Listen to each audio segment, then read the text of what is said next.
नमस्कार, मैं हूं आपके साथ अंजना और आप देख रहे हैं हरियाणा टाइम्स। आइए शुरुआत करते हैं इस वक्त की बड़ी खबर से। चिरंजीव राव का प्रचार पकड़ रहा जोर। जनसमर्थन सभा में पहुंचे पूर्व सांसद एवं फिल्म अभिनेता राज बब्बर और राजस्थान नेता प्रतिपक्ष टीकाराम जूली। भाजपा पर किया जुबानी वार।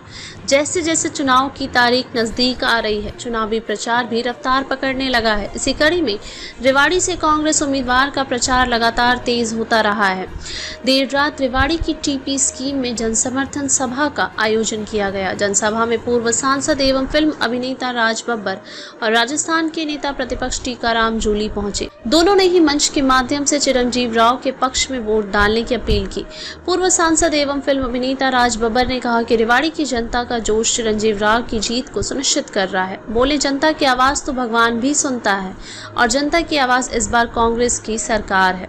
राज बब्बर ने भाजपा प्रत्याशी करते हुए कहा कि भगवान राम ने उन्हें हर जगह पटकनी दी है। उन्होंने चिरंजीव राव को डिप्टी सीएम बताते हुए कहा कि यह नौजवान चेहरा है और आने वाला कल इसको इसका अधिकार देगा। उन्होंने कहा कि रेवाड़ी हरियाणा में एक महत्वपूर्ण सीट है। राजस्थान के नेता प्रतिपक्ष टीकाराम जूली ने कहा कि भाजपा कभी मंत्रियों को बदल रही है, कभी उप मुख्यमंत्री और मुख्यमंत्री को बदल रही है, लेकिन जनता ने अब तय कर लिया है कि उनके बदलने से कुछ नहीं होगा। अब जनता राज बदलेगी और हरियाणा में कांग्रेस की सरकार बनेगी। हरियाणा में कांग्रेस की ऐतिहासिक जीत होगी। युवाओं को भाजपा बेरोजगारी में नंबर 1 पर लेकर आई थी और अब युवा ही उन्हें इसका जवाब देंगे। रेवाड़ी से कांग्रेस उम्मीदवार चिरंजीव राव ने कहा कि बीजेपी ने जनता को प्रॉपर्टी आईडी, फैमिली आईडी के नाम पर परेशान करने का काम किया और भाजपा कह रही है कि वह राम को लाए हैं। यह बड़ा ही निंदनीय है। रेवाड़ी में मुख्यमंत्री के मंच से इस तरह की बात दर्शाती है कि वह उन्हें खुद बढ़ावा दे रहे हैं। आज भाजपा किसानों की बात कर रही है। शायद वह भूल गए कि 10 महीने तक किसान सड़क पर सोए थे। इस बात का जवाब स्वयं जनता इन्हें देने का काम करेगी। रेवाड़ी से हरियाणा टाइम्स के लिए अमन बाटला की रिपोर्ट। पीछे कर लो कैमरे, हम तीनों की शक्लें तो आ जाए। माइक बंद करा दे। हाँ जी, ठीक है। राज बब्बर जी रेवाड़ी आए हैं, क्या कहेंगे सबसे पहले? देखिए सब, रेवाड़ी के अंदर जिस तरह से जोश है और ये तो बहुत नजर आ रहा है इसके लिए कि मुझे बगैर देखने के प्रत्यक्ष को प्रमाण की जरूरत नहीं होती है।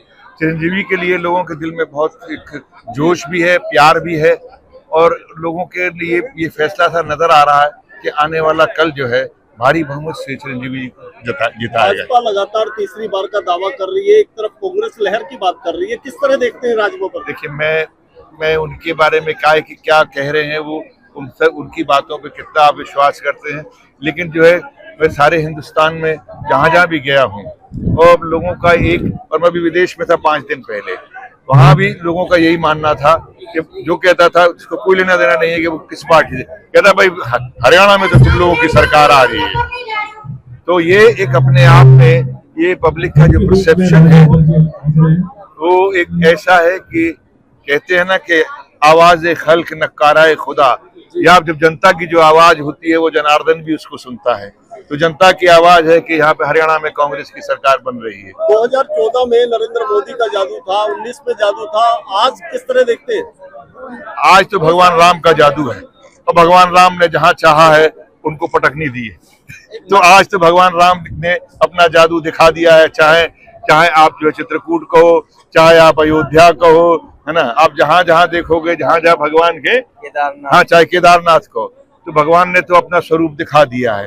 अब आगे हमसे ना करवाओ, हम नहीं चाहते सबकी लंबी उम्र हो, सब खेलें फलें फूलें, लेकिन जो है अब सरकार में ना बैठे।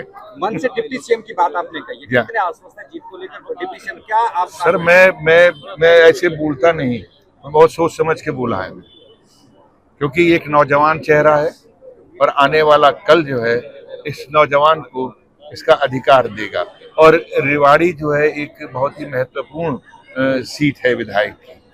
तो इस बार जो है आपने जो इतना सख्त वक्त था उस वक्त चिरंजीव जीत कर आए हैं, तो आज तो लोगों का एक बहुत ही बड़ा जो हुजूम भी साथ में है, जोश भी साथ में है और भरोसा भी साथ में है। कितनी सीट एक्सपेक्ट कर रहे हैं हरियाणा में, जिस तरह से आप लगातार? मैं गिनतियों में नहीं जाता भाई, मैं इतना जानता हूँ कि सरकार जो है हरियाणा में कांग्रेस पार्टी की बन रही है। पिछली बार 75 पार का नारा दिया भाजपा ने, 90 में से कितने नंबर है आपकी तरफ से? वो छोड़िए, वो तो 400 पार कह रहे थे।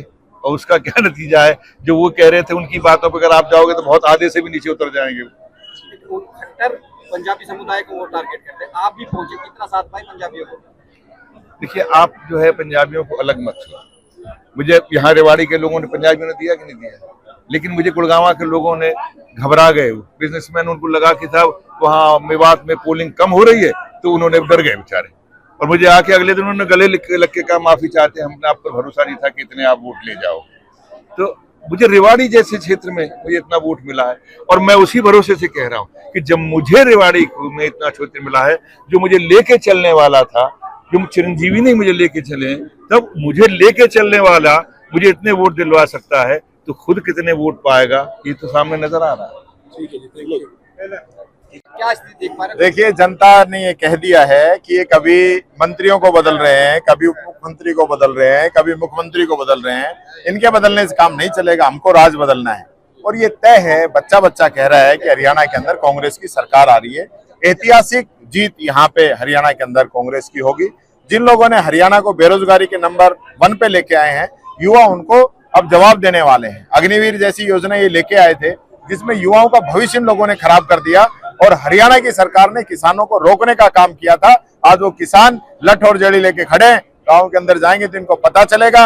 और किसान जो है, जेड़ी और लठ चलाए नहीं चलाए, लेकिन मशीन का जो बटन है वो कांग्रेस के पक्ष में ही दबाएगा। शैलजा का नैरेटिव सेट किया गया कि ताकि दलित वोट में टेंट किया जा सके। देखिए, शैलजा जी कांग्रेस की हमारी सीनियर नेता है और कांग्रेस के साथ है। उन्होंने कह दिया, कांग्रेस के प्रचार में ये सब बीजेपी इस प्रकार की अफवाहें फैलाती है। मैं खुद दलित वर्ग से हूँ। 75 साल में राजस्थान के अंदर पहला दलित वर्ग से नेता प्रतिपक्ष बना है, कांग्रेस ने ही तो बनाया है। तो दलित को नेता प्रतिपक्ष बनाया है, दलित हमारा राष्ट्रीय अध्यक्ष है और शैलजा जी हमारी नेता है, तो पूरा दलित वोट कांग्रेस के साथ है। और ये लोग दलितों को जिस प्रकार से व्यवहार कर रहे हैं, जिस प्रकार से इनका कार्यकाल रहा है, कितना ये पार्टी के अंदर दलितों को मौका देते हैं, कितना आज केंद्र के अंदर IAS जो हैं, जो बड़े पदों पे हैं, उनमें दलित हैं, ये सब लोग जान रहे हैं। जो पार्टी आरक्षण को खत्म करने का काम कर रही है, जो पार्टी बाबा साहब के बनाए हुए संविधान को खत्म करना चाहती है, दलित बीजेपी को वोट नहीं देगा और इनको तो अभी मजा चखाएगा। ये जो 400 पार की बात कर रहे थे, ये सिर्फ संविधान बदलने के लिए बात कर रहे थे। नहीं, बहुमत तो 273 में ही हो रहा था। 400 किस लिए चाहिए थी? 400 पार इसलिए चाहिए थी कि ये संविधान को बदल सके। आज कश्मीर से कन्याकुमारी तक पूरा दलित एकजुट है और इनको इलाज किया है, और जो कसर रही है ना, वो इस विधानसभा चुनाव में इनकी करेंगे। का जिन्होंने आज समय निकाल के मेरे लिए प्रचार करने आए, लगातार जिस प्रकार से लोगों का आशीर्वाद प्यार मिल रहा है, ये दर्शा रहा है कि 5 तारीख तो एक औपचारिकता है, 8 तारीख को जो नतीजे आने आज ही लोगों ने स्पष्ट कर दिया है। भाजपा की तरफ से रेवाड़ी के अंदर जो कहानी चल रहा है, ये चल रहा है कि जो राम को लाए वो लक्ष्मण को लाएंगे। बड़े दुख की बात है कि ऐसी बातें ये लोग करते हैं, जो ये कहते हैं कि भाजपा भगवान राम को लेके आई। हम सब लोगों को भगवान राम ने बनाया और ये कहते हैं भगवान राम को लेके आए। ये मुझे लगता है कि बहुत निंदनीय भी है और इनकी सोच दर्शाता है कि इनकी कितनी छोटी मानसिकता है। प्रभु राम तो हम सबके अंदर बसते हैं, कौन राम जी को ला सकता है जिसने सारी सृष्टि बनाई है। मुख्यमंत्री के रेवाड़ी आने से कितना फर्क समझते हैं? आज मैं मुख्यमंत्री जी की स्टेज पे सुन रहा था कि किस तरह से कह रहे थे कि राम को हम लेके आए हैं और जनता लक्ष्मण को लाएगी, और मुख्यमंत्री जी उसको सुन रहे थे। ये दर्शाता है कि मुख्यमंत्री जी किस प्रकार से उनको इस बात को बढ़ावा दे रहे थे, उनको इस बात को रोकना चाहिए था। मैं तो ये कहूँगा, रेवाड़ी की जनता ने आज सब कुछ देखा, उसका जवाब आने वाले समय के अंदर जनता इनको देगी। मुख्यमंत्री ने मन से कहा कि घोषणाएं करते हैं कांग्रेस बड़ी बड़ी, लेकिन मुख्यमंत्री ने हिमाचल का उदाहरण दिया। कितने वाकई में आपने 6000 की बात की, OPS की बात आप कर रहे हैं। इतनी झूठी सरकार है बीजेपी। इन्होंने 2 करोड़ रोजगार देने की बात कही थी, 15-15 लाख हर खाते में देने की बात की थी। आज तक क्या मिला लोगों को? इन्होंने फैमिली ID, प्रॉपर्टी ID के नाम पे जो लूट मचाई है, जो लोगों को तंग किया, इसका जवाब इनको 8 तारीख को मिल जाएगा। किसानों को लेकर भी टारगेट किया आज मुख्यमंत्री ने। ये वो लोग बात कर रहे हैं जिन्होंने 8-10 महीने तक हमारे किसान भाइयों को रोडों पे बैठे रहे थे, जो ठंड में गर्मी में रोडों पे सोए थे। उनके आज किसानों से उनकी बात सुन रही है। जिस तरह से इन्होंने लाठियां बरसाई थी हमारे किसानों के ऊपर, किसान उस बात को भूले नहीं है। इनको सब बातों का जवाब, एक एक बात का जवाब इनको मिलेगा, जो इन्होंने किसानों पे, मजदूरों पे, जवानों पे, नंबरदारों पे, सरपंचों पे जो लाठियां बरसाई थी, महिला हमारी पहलवानों पे जिन्होंने लाठियां बरसाई थी, उनका जवाब आने वाले समय के अंदर जनता इनको जरूर देगी। समाज की ओर से कार्यक्रम किया और सैनिक को साधने के लिए पहुंचे थे मुख्यमंत्री, कितना साथ पाए और अपने इंटेक क्या था? ये सिर्फ केवल मात्र धर्म की, जाति की राजनीति करते हैं। सैनी समाज जो है इनके साथ पूरी तरह से नहीं है। कुछ 2-4 लोग हैं जिन्होंने वो कार्यक्रम किया था। अब अगर आप देखेंगे तो आपको पता चलेगा केवल बात इनकी मंगाई हुई भीड़ थी और मुझे नहीं लगता इनको इससे कोई फायदा मिलने वाला। राबड़ी वासी ने आज नारनौल में प्रेस कॉन्फ्रेंस की आप मस्जिद के खिलाफ, क्या देखते हैं, कितना प्रभाव उसको देखते हैं? हम रेवाड़ी में भी कहीं ना कहीं उनका प्रभाव देखते हैं। नायब सैनी की सभा में मैं कुछ नहीं बोलूंगा, मैं कुछ भी बोलता हूँ तो कापड़ीबाजी नाराज आते हैं। मैं आज कुछ नहीं बोलूंगा।